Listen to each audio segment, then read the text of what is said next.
I mean, men can't do some work because they believe that the work is meant for ladies. Maybe let me give an example from Mexico. In Mexico, women spend about 2.5 times more time to work on unpaid labor. It is very hard to find a man, maybe a married man, cannot cook, cannot maybe do some house chores because he believes that this is meant for ladies. And this limits ladies in improving their career because they spend most of their time doing the house chores and many other things like washing utensils, cleaning, cooking. It is believed that this is meant for ladies. But is this true? But now, why is it that we use this belief that a man cannot do this is meant for women, and so on? Why is this possible? We have to work on this too, because this one impacts ladies much. Ladies find less time to work on their career. They find less time in improving their career. Let's look at another form. There are so many forms. Another form of gender inequality is the discrimination in legal rights. You know the rights. Oh, of course, everyone has a right, legal rights. But there are these rights now. Let's talk of this. Saudi Arabia, yeah, in Saudi Arabia, by maybe up to 2019, up to the year 2019, women could not travel abroad without a male guardian. They had no right to travel abroad without a male guardian. Even today, some laws discriminate the right of women in inheritance. Women are not allowed to inherit in most cases. Inheritance is made for men. Rights favor men in rights of inheritance and not ladies. That's what I mean by discrimination in legal rights.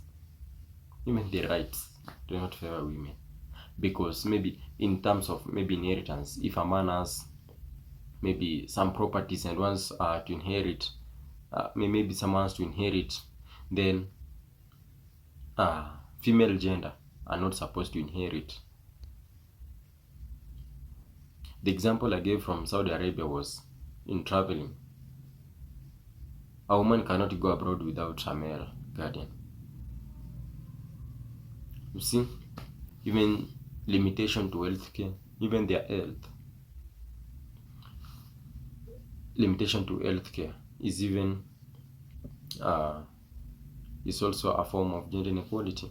Maybe we can take an example of sub-Saharan, sub-Saharan Africa, where maternal mortality rates are very high. Women die because of limited access to healthcare. In sub-Saharan Africa, there are very high death rates because there is no access to healthcare, or it is limited. And this causes even the deaths. It causes the loss of lives because of health. So we should provide adequate health facilities for women, because you've seen gender inequalities is a very critical issue, as I have explained. It exists in very many forms. We have to work on gender inequality. It affects individuals, and not only individuals, but also our societies, also economic development. If we don't give women time to work for paid labor, they are working for unpaid labor, how will we develop? Our economy will stay stagnated. So at least you have to check on this. Maybe I will look on the causes. What causes this gender inequality? Take time and think about this. The causes of gender inequality.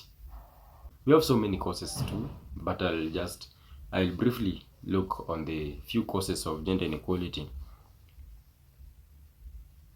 And I'll first start by the social and cultural norms. The cultural norms, these are very traditional. The cultural norms of gender inequality, as you know, it is very rooted. It is still rooted because we follow these cultural norms. Many societies today have so many gender roles that are associated with the cultural norms. They dictate what men can do and women cannot do. These were things that were done so many years ago. It is very traditional that a man digging, or maybe these jobs that need more energy, like working in agricultural lands, is made for men and not women. That's one of the cultural norms that I'm talking about. That men consider themselves as having more energy than women. Is this true? Yes, it can be true to some extent, but women can also work in agricultural lands. There are different roles that they can also do. We can talk of Pakistan. You know of Pakistan, where rural communities in India and Pakistan, that girls are discouraged from pursuing higher education, but male can. Okay, what I mean is that there are things that men can do and women cannot do.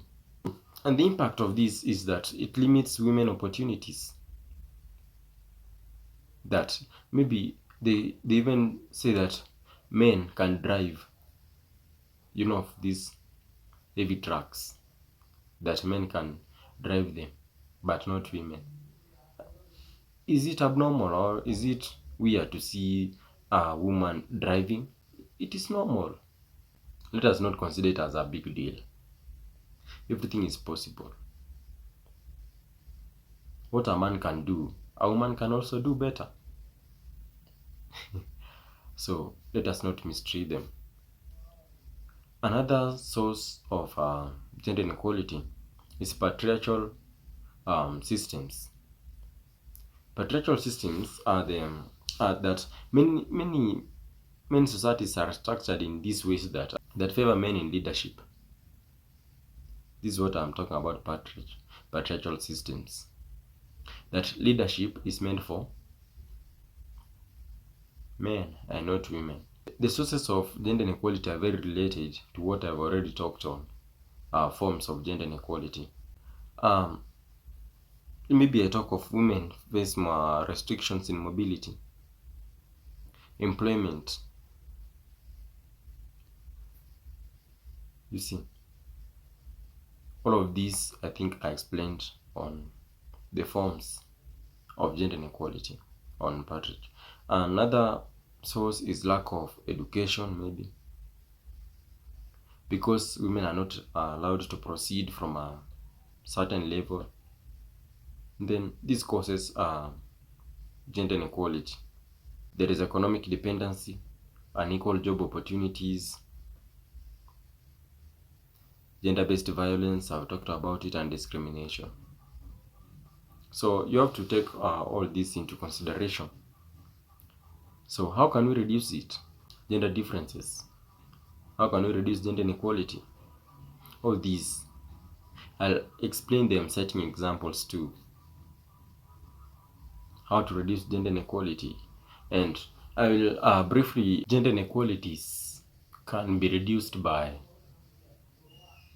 maybe ensuring equal education, ensuring equal access to education. Both male and female gender have to study, they have to be literate. By doing this, maybe you see that many women who have studied, who are educated, They are more financially stable than those who are not educated. They are very stable. This reduces dependency levels. When both genders study, women will not depend on male gender on maybe different services. So access to education should be equal. Another thing is the closing the wage gap. You remember I talked of the wage gap, that men are being paid more than female. We can close this gap. By closing the gap, then everything will be okay. There will be no gender inequality caused by the wage gaps. I use the example of Iceland. Iceland became the first country in 2018 uh, to enact equal pay laws, where companies or institutions checked on this and a man was paid equally to a woman. This was very okay. That was in 2018 in Iceland. Uh, this also reduced economical independence. You can also see in the increasing women's representation in leadership. Women representation in leadership should be increased. And by increasing this, maybe let me use of Rwanda as an example. The country Rwanda. Rwanda has represented this very okay, where about 60% of women are leaders. 60%. And this was due to legal policies.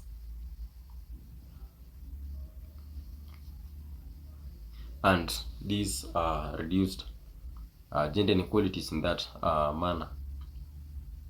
By reducing these, there will be inclusive policies. The policies will be inclusive, and even the decision-making process will be very easy, because women will also be included in the decision-making process.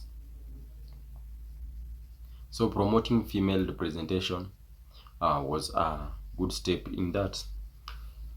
So another way in which we can reduce gender inequality is reducing the discrimination, strengthening the legal protection against discrimination.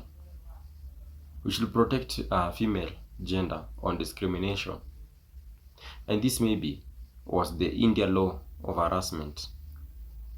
That was in the year 2013 by the Posh Act. There was the act in 2013 called the Posh Act.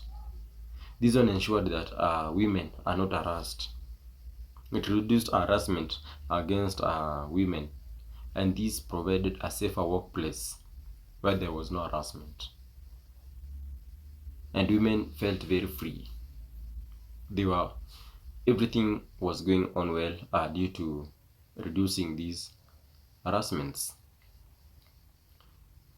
We should combat gender-based violence. Combating gender-based violence. That was in Spain. Gender-based violence. I can use an example of Spain. That was in the year 2004 by the Gender Violence Act, where female gender was not violated. That was not, I can say, it provided legal protection of female gender. The legal protection helped in ensuring equality. We should also have shared household responsibilities. We should share responsibilities.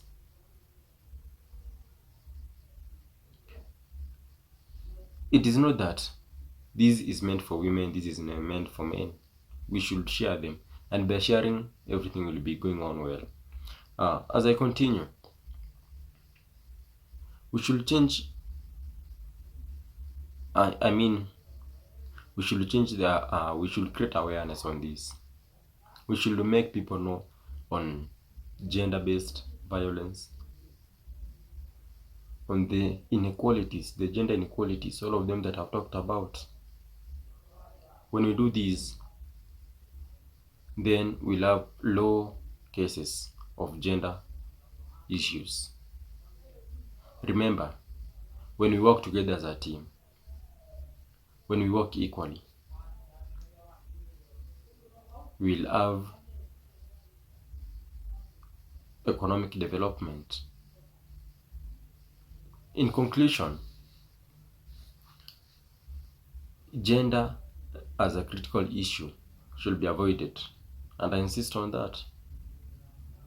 There should be laws that restrict a certain gender from discrimination, laws to protect women and even women to some extent. And by doing so, everything will be okay. By allowing women to work same as men, even there'll be very high production rates. There'll be high productivity. Employment rates will be high. Women will also be employed. There will be no dependency. The dependency levels will also decrease. We'll have, by allowing them to maybe enhance education, we'll have literate labor that is really needed. For the very, very many remarks, I thank you for listening.